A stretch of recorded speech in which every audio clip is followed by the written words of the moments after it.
Yan yung problema niya mga boss, yung isang channel kumakaluskus. Bali ginawa ko na to, hindi pa nagagamit ng may-ari, bumalik back job agad. May kaluskus yung isa oh. Ngayon naalamin natin kung saan. So anong unang procedure natin dyan? Tanggalin natin tong epictor loop. Yan. So pag tinanggal natin tong epictor loop, nawala na siya. Nawala na yung kaluskus. Pag binalik ko, meron. Sa kabila, okay naman, natunog naman siya. Up, copyright.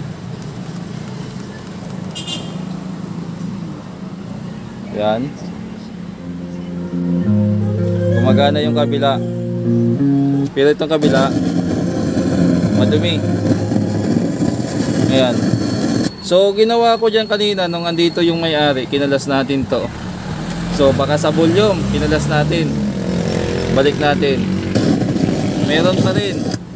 Tinanggal natin, baka naman sa mic ang problema. Kinalas ko pa to yung connection pababa. Ito na yung sa baba, yung para dito sa mic, baka sa mic naman. Ganun pa rin. Yan. Tinanggal natin tong volume ng echo, baka sa echo. Wala, ganun pa rin. So ibig sabihin mga boss, ang pinaka problema niya talaga, hindi tayo makabilo. Pangit ang angulo natin. Ayusin ko nga muna.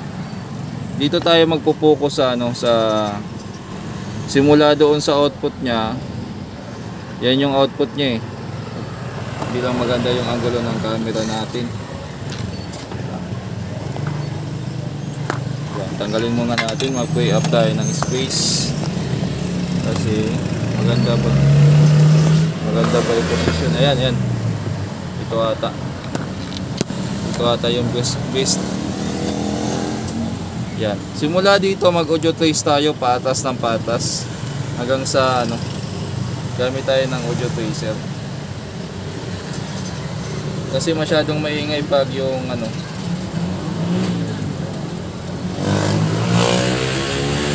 masyadong maingay pag yung speaker na malaki. So try natin to. Inject natin kung saan ang problema. Ayan. Dito. Ayan. Kabila. Wala. Malinis ang kabila oh. Kasi walang nakakabit na volume, kaya isa-isay natin yan. Itong isa, ganun talaga. Ngayon, maobliga tayong kalasin muna lahat tong kalasin to muna ng lahat na para makabilo tayo. Ulit tayo mga boss. Nung nagpalit ako ng mga pihitan, hindi na lumabas yung sira para masabay na sa Ngayon kalas na naman ulit. Matabaho pa naman tong saglit lang. Yun ang problema niya, kumakaluskos yung yung isang channel. Nakaharap tayo sa araw kaya medyo masilaw. So, ito yung pinaka output niya mga boss. Binaybay ko yan, papunta yan dito hanggang dito sa IC na to, yung GRC 4558. So magiging natin dyan, focus natin dyan ay itong isa, dalawa, tatlo, tama ba? Apat. Yan, yung apat na yan. Isa, dalawa, tatlo, apat.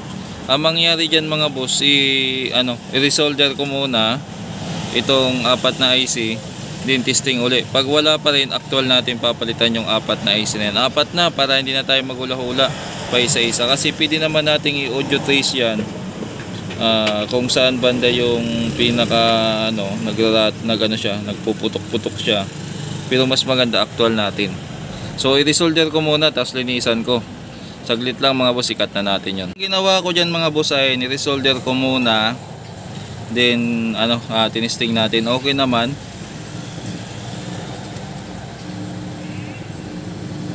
Nawala na yung putok-putok niya. Yan sa kabilang channel. Pag in-audio natin, saka lang under yan bitawan natin. Pinutin natin audio yan. So nawala na yung hininang ko to. Hininang natin to. Ito. Hininang natin. nawala na yung putok-putok niya. Ngayon obserbahan natin mga bandarin ko muna ng ibabad ko muna siya ng 1 oras na ganyan. Tingnan natin kung kasi nagtaka ako ginamit ko ng 1 araw to, hindi naman na ganito. Anong kinuha ng may-ari, magsa-sound test na sana sila, nabitin pa. Nabitin kasi napasugod sila dito yun na nga, nagkakaroon na nga ng kaluskos. Pero kung sakaling okay na, tatanungin ko pa rin yung may-ari kung gusto niya palitan na lang ng IC para sigurado. Pero nadala naman sa hininang natin, tapos nilinis natin ng thinner. Kanina nilinis lang namin yung taas lang nung andito pa siya, nawala saglit pero bumalik. Pero tingnan natin kung babalik na kung babalik pa siya sa obserbahan ko muna mga boss paandarin ko lang ng 1 oras to. Okay, update tayo mga boss, 1 oras na. May kakwentuhan pa ako dito kanina habang hindi na siya bumalik yung technically bumalik siya ng konti. Kumalis ko saglit tapos nawala hanggang sa umabot na ng 1 oras. Wala na. Nadala sa nilinis natin tong mga hininang muna natin, tapos nilinis natin. Tapos chinat ko yung may-ari, sabi ko hindi na bumalik, 1 oras na natin to nakababad na ganyan. Ngayon kung sakali tawag dito, palitan na lang ng 4 na IC na yan para sigurado ito, para para talagang ma-show natin, kasi kadalasan naman dyan lang talaga yung problema niyan. Kasi yun lang ang hininang natin, tapos nilinis natin, nawala na yung para nagkakaroon nata ng short sa board. So antayin ko yung go signal ng may-ari, din takpan ulit to, i-assemble, tapos ulit. So dyan natin ilalagay yung kabilaan yan. Yan.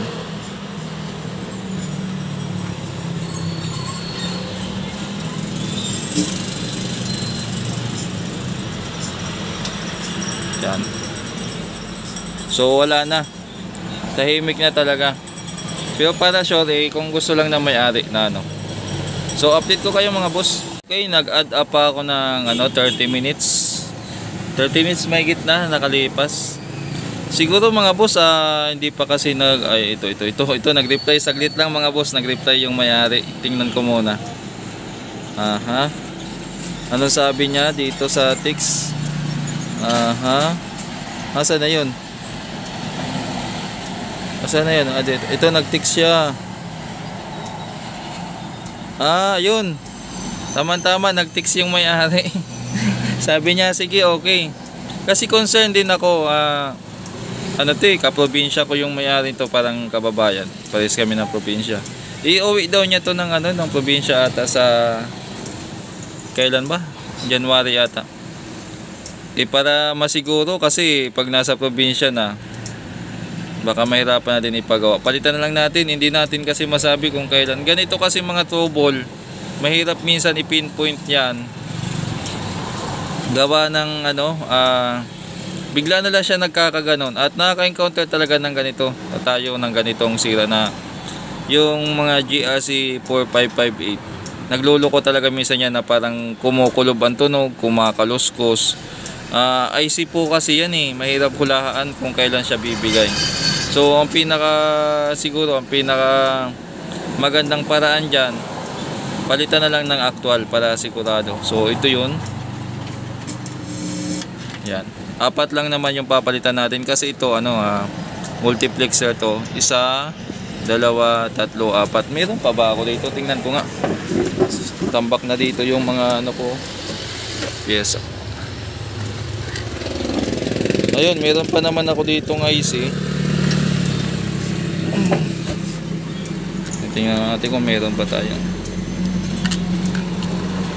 IC natin. Ayun, 4558. So meron pa ako ditong 5. Yan. Okay, kabit natin mga boss. Ayan. Para sigurado. So cut ko na muna. Tatanggalin, papalitan lang naman din. Ibabalik na natin sa lagayan din. Takpan ko na para matesting. Sana tayo ng IC naka-ready na. Biglang biglang bumalik yung zero. Ayan o. Ayan. Pakinggan niya.